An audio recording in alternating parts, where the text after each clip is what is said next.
Bismillahirrahmanirrahim. Assalamualaikum warahmatullahi wabarakatuh. Apa kabar teman-teman? Semoga kita selalu diberi kesehatan dan panjang umur serta dijauhkan dari marak bahaya, seperti halnya penyakit yang sekarang ini sedang marak, lagi trending, yaitu virus corona. Kita berharap, kita berdoa semoga virus corona ini cepat berlalu dan kita bisa kembali beraktivitas bagaimana semestinya. Amin amin ya rabbal alamin. Langsung saja kami dari kelompok 12 akan mempresentasikan mata kuliah etika profesi amil yang diampu oleh Bapak Iwan Farid Cahyadi SPMM dengan judul Amil dan Zakat Tunai. Silakan teman-teman bisa menyimak dengan baik dan bijaksana. Definisi zakat tunai atau uang, yaitu pembayaran zakat yang menggunakan mata uang atau benda penggantinya yang setara nilainya, yaitu emas dan perak. Mata uang wajib untuk dizakati karena sebagaimana fungsinya sebagai alat tukar. Hukum mata uang sama halnya dengan hukum zakat emas dan perak. Yang menjadi acuan dari dasar nisab zakat uang adalah nisab zakat emas dan perak. Persentase zakat mata uang adalah 2,5% atau 1/40 saat sudah mencapai haul.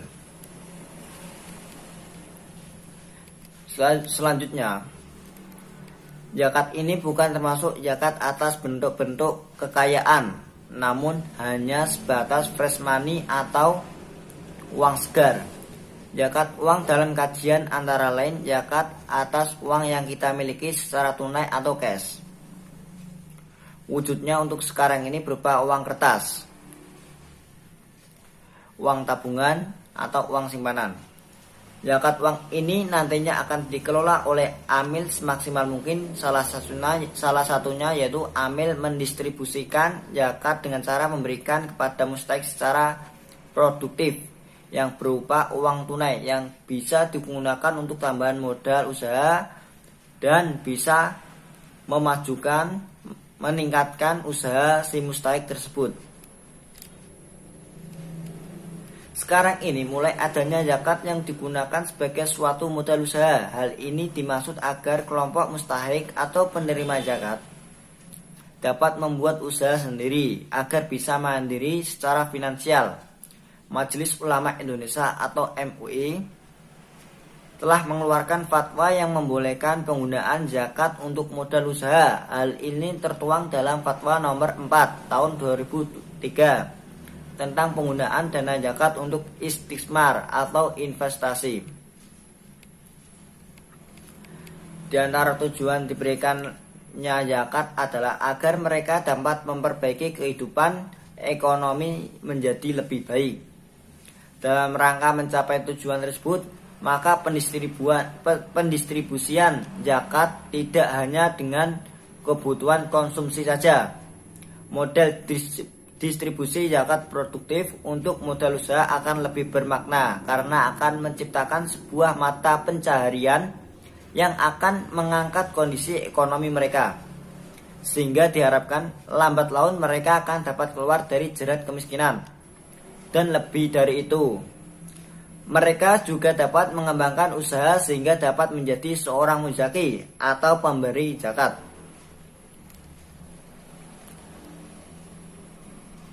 Materi selanjutnya yaitu sejarah pengelolaan zakat di negara muslim dunia dan di Indonesia. Saya di sini akan menjelaskan bagian di negara muslim dunia. Sejarah pengelolaan zakat di negara muslim dunia. Yang pertama di Arab Saudi. Penerapan zakat di Saudi Arabia yang didasarkan pada perundang-undangan sudah mulai sejak tahun 1951 Masehi. Penerapan pengelolaan zakat oleh pemerintah Saudi berdasarkan pada keputusan Raja Royal Prof nomor 17/2/2/8/8634 yang berbunyi zakat syar'i yang sesuai dengan ketentuan syariah syariah Islamiyah diwajibkan kepada individu dan perusahaan yang memiliki kewarganegaraan Saudi. Perhimpunan zakat di Saudi Arabia diterapkan pada semua jenis kekayaan. Zakat di Saudi Arabia dikelola oleh komisi bersama antara Departemen Keuangan dan Departemen Dalam Negeri yang disebut Al-Awamil. Selanjutnya, sejarah pengelolaan zakat di negara Malaysia. Sebelum masa penjajahan, zakat di Malaysia dilaksanakan secara tradisional. Kebijakan dan regulasi mengenai zakat masih kurang. Kebiasaan zakat dilaksanakan dengan cara membayarkan oleh penduduk kampung kepada guru-guru agama, tidak melalui kelembagaan. Pasca kemerdekaan 30 Agustus 1957, Melayu di Malaysia berhasil mempertahankan simbol kesultanan sebagai sistem pemerintahnya. Dengan semangat kemelayuan dan nasionalisme, Malaysia kembali dipimpin oleh Tuanku Abdurrahman. Meskipun dari segi ekonomi, orang Melayu masih tertinggal, namun pengamalan ajaran Islam seperti zakat masih mempunyai nilai ekonomi terus berlanjut. Di Malaysia, setiap negeri mempunyai majelis agama Islam yang telah diberi kuasa oleh pemerintah untuk mengurusi masalah Islam termasuk urusan wakaf dan zakat. Di bawah majelis agama Islam terdapat organisasi atau kantor, yaitu Pusat Pungutan Zakat atau PPZ. PPZ pertama kali beroperasi pada tanggal 1 Januari 1991. Di negara Malaysia terdapat kompleks kebajikan atau kebaikan, yaitu namanya Darus Saadah, yang merupakan tempat perlindungan dan pendidikan bagi mu'alaf, janda, dan fakir miskin. Di samping itu, Institut Profesional Baitul Mal atau IPB juga memberikan pendidikan profesional setingkat perguruan tinggi kepada anak-anak fakir miskin. Terima kasih. Untuk materi atau penjelasan selanjutnya akan disampaikan oleh teman-teman. Assalamualaikum warahmatullahi wabarakatuh. Nama saya Muhammad Ali Harajat, akan mempresentasikan tentang materi sirah pengelolaan zakat di Indonesia. Kita kedatangan di Nusantara pada awal abad ke-7 Masehi. Kesadaran masyarakat Islam terhadap zakat pada waktu itu masih menganggap zakat tidak seperti sholat dan puasa, padahal tidak menjadi aktivitas prioritas. Kolonialis Belanda menganggap bahwa seluruh ajaran Islam termasuk zakat merupakan salah satu faktor yang menyebabkan banyak kesulitan Indonesia khususnya sebagai pintu masuk olehnya. Dalam suatu saat bersama masyarakat Aceh sendiri telah menggunakan bagian dana zakat untuk membiayai hak dengan Belanda. Bagaimana Belanda membiayai pelayannya dengan sebagian dengan pajak. Zaman zakat di Aceh sudah mulai pada masa kerajaan Aceh, yakni pada masa Sultan Alauddin Riayat Syekh, ketika ada tradisi zakat dikelola secara individual oleh umat Islam. Pada tahun 19 baru pemerintah melahirkan Undang-Undang Nomor 38 tahun 1999 dengan pengelolaan zakat. Dalam undang-undang tersebut diakui adanya jenis organisasi pengelolaan zakat itu yang dibentuk pemerintah dan telah dibentuk oleh masyarakat yang dikuasai pemerintah. Sekian, terima kasih. Assalamualaikum warahmatullahi wabarakatuh. Nama saya Fatihatul Solihah, NIM 1720410019. Di sini saya akan menjelaskan tentang lembaga amil dalam mengelola zakat produktif. Yang pertama ada pengertian amil. Amil berasal dari kata amilin, isim fa'il bentuk jamak dari amil, asalnya dari kata amila ya amalu amalan. Artinya beramal atau bekerja. Dikaitkan dengan pekerjaan zakat, maka amil adalah pekerja yang mengurusi zakat yang terdiri dari pengumpul, pembagian, pendistribusian, pencatat, dan penjaga. Amil dalam zakat adalah semua tindakan pihak yang mengerjakan yang berkaitan dengan pengumpulan, penyimpanan, penjagaan, pencatatan, dan penyaluran atau pendistribusian zakat. Mereka diangkat oleh pemerintah dan memperoleh izin darinya, atau dipilih oleh instansi pemerintah yang berwenang atau oleh masyarakat Islam untuk memungut dan membagikan serta tugas lain yang berhubungan dengan zakat, seperti memberikan penyadaran atau penyuluhan kepada masyarakat tentang hukum-hukum zakat, menerangkan sifat-sifat pemilik harta yang terkena kewajiban membayar zakat, dan mereka yang menjadi mustahik mengalihkan, menyimpan, dan menjaga serta menginvestasikan harta zakat sesuai dengan ketentuan-ketentuan yang telah ditetapkan. Amil merupakan pengelola harta zakat. Tugasnya bukan hanya menerima zakat, akan tetapi amil juga berkewajiban untuk mendistribusikannya, termasuk untuk membina dan memberikan pembinaan kepada asnaf, terutama fakir dan miskin yang menerima zakat. Harapannya, zakat dapat berperan dalam mendukung program-program pemerintah dalam pengentasan kemiskinan dan pengangguran. Harta zakat dapat didayagunakan dengan dua cara, yaitu secara konsumtif dan secara produktif. Yang pertama, secara konsumtif, yang dimaksud di sini adalah harta zakat yang diberikan dapat langsung habis, contohnya seperti beras atau berupa barang yang cepat habis. Yang kedua, secara produktif, yaitu pendistribusian zakat yang bukan hanya dalam bentuk uang atau beras, namun berupa modal kerja, lapangan pekerjaan, dan hal-hal yang lain dapat menumbuh kembangkan harta zakat yang telah diberikan. Pengelolaan zakat di Indonesia dilaksanakan oleh dua institusi, yaitu Badan Amil Zakat atau BAS dan Lembaga Amil Zakat atau LAS. BAS dilaksanakan oleh pemerintah dan mendapat instruksi langsung dari Presiden melalui Menteri Agama. Sedangkan LAS adalah lembaga zakat swasta yang mendapat izin mengelola zakat dari pemerintah. Adapun tujuan pengelolaan zakat menurut Undang-Undang Nomor 23 Tahun 2011 tentang pengelolaan zakat pasal 3, yaitu yang pertama, meningkatkan efektivitas dan efisiensi pelayanan dalam pengelolaan zakat.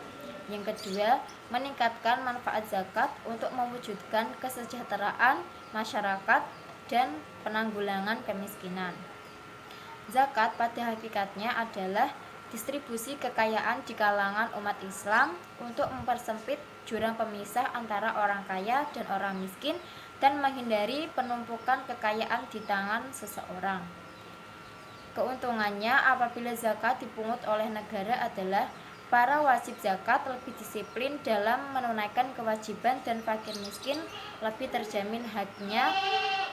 Perasaan fakir miskin lebih dapat dijaga dan tidak merasa seperti orang yang meminta-minta.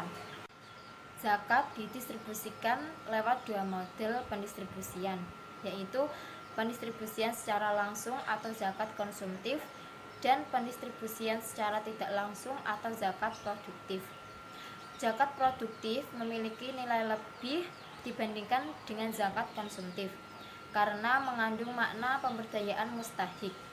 Dengan pola zakat produktif dapat mengubah status mustahik menjadi muzaki, karena dengan modal usaha yang dimiliki seorang mustahik dapat mengembangkannya, dan apabila berhasil maka ia berganti menjadi orang yang wajib membayar zakat. Bagi fakir miskin yang berdaya, memiliki kekuatan, bahkan memiliki ilmu pengetahuan dan keterampilan, penyaluran zakat harus bersifat produktif. sehingga penyaluran zakat dapat mengentaskan masyarakat dari kemiskinan. Ada beberapa contoh zakat produktif yang dapat dilakukan oleh lembaga amil zakat dalam menyalurkan zakatnya, antara lain yaitu yang pertama, pemberian bantuan modal kerja atau untuk meningkatkan kapasitas dan kualitas produksi. Yang kedua, bantuan pendirian tempat usaha. Yang ketiga, dukungan kepada mitra binaan untuk berperan serta dalam berbagai event dan pameran guna memasarkan hasil kerajinan dan usahanya. Yang keempat, penyediaan fasilitator dan konsultan untuk menjamin kelanjutan usaha. Yang kelima, pembentukan lembaga keuangan mikro syariah seperti BMT atau lembaga ekonomi bagi hasil. Yang keenam, pembangunan industri yang melibatkan mustahik-mustahik sebagai pekerjanya. Zakat yang dilakukan secara produktif ini didistribusikan kepada mustahik dengan dikelola dan dikembangkan melalui perilaku-perilaku bisnis. Indikasinya adalah harta tersebut dimanfaatkan sebagai modal yang diharapkan dapat meningkatkan taraf ekonomi mustahik. Pendistribusian zakat secara produktif ini berupa uang tunai yang diberikan kepada mustahik, yang dimana nantinya akan digunakan untuk sebagai modal usahanya. Mustahik yang mendapatkan penyaluran zakat secara produktif, mereka tidak menghabiskannya, melainkan mengembangkannya dan menggunakannya untuk membantu usaha mereka, sehingga dengan dana zakat tersebut dapat membuat mereka menghasilkan sesuatu secara berkelanjutan. Saya Sinta Zulfana. Materi terakhir yaitu pendistribusian zakat yang ada di rumah zakat. Salah satu pengembangan zakat produktif yang ada di rumah zakat ini dalam pendistribusiannya itu dalam bentuk modal usaha. Pemberian modal usaha berupa uang tunai merupakan salah satu program unggulan rumah zakat di bidang pemberdayaan ekonomi. Rumah zakat merupakan lembaga amil zakat sebagai sarana alternatif yang dapat membantu sektor usaha mikro dalam bidang permodalan. Sebelum rumah zakat menyalurkan bantuan modal kepada pihak mustahik, para mustahik ini harus mengajukan permohonan bantuan modal kepada pihak rumah zakat terlebih dahulu. Yang kemudian pihak rumah zakat ini melakukan penyeleksian dan melakukan analisa siapa saja yang berhak mendapatkan bantuan modal usaha. Bagi mustahik yang terpilih dalam mendapatkan bantuan modal, diwajibkan untuk mengisi formulir. Di antaranya yaitu harus mengisi keterangan sudah memiliki usaha atau belum. Yang kedua yaitu jenis usaha, kendala dalam usahanya, terus ada surat keterangan tidak mampu, dan pernyataan komitmen. Jika sudah ditetapkan mustahik yang berhak menerima bantuan modal, maka dilakukan monitoring usaha agar mustahik dapat dilihat perkembangan usahanya.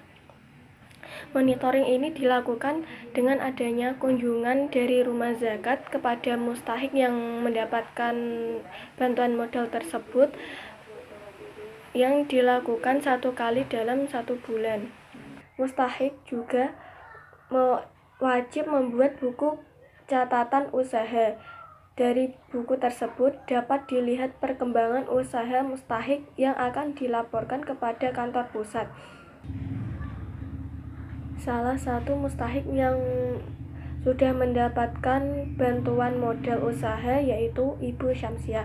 Ibu Syamsiah ini bekerja sebagai penjual nasi di warung yang ada di Kelurahan Sidorejo Hilir, Kota Medan. Setelah rumah zakat mencoba membantu untuk percepatan omset usahanya, Ibu Syamsiah ini yakin akan bisa meningkatkan omset penjualannya. Ibu Syamsiah juga melakukan pencatatan keuangan secara rutin setiap harinya agar lebih mudah dalam menghitung keuntungan usahanya setiap selesai berjualan nasi tersebut. Dengan kesungguhannya dalam mengembangkan usaha warung nasinya, Bu Samsiah ini bisa bertransformasi yang asalnya menjadi mustahik sekarang bisa menjadi salah satu donatur tetap infak di rumah zakat. Sekian mengenai pendistribusian zakat yang ada di rumah zakat. Selanjutnya saya akan kembalikan lagi ke moderator. Mungkin itu materi yang dapat kami sampaikan dari kelompok 12. Kurang lebihnya mohon maaf. Wassalamualaikum warahmatullahi wabarakatuh.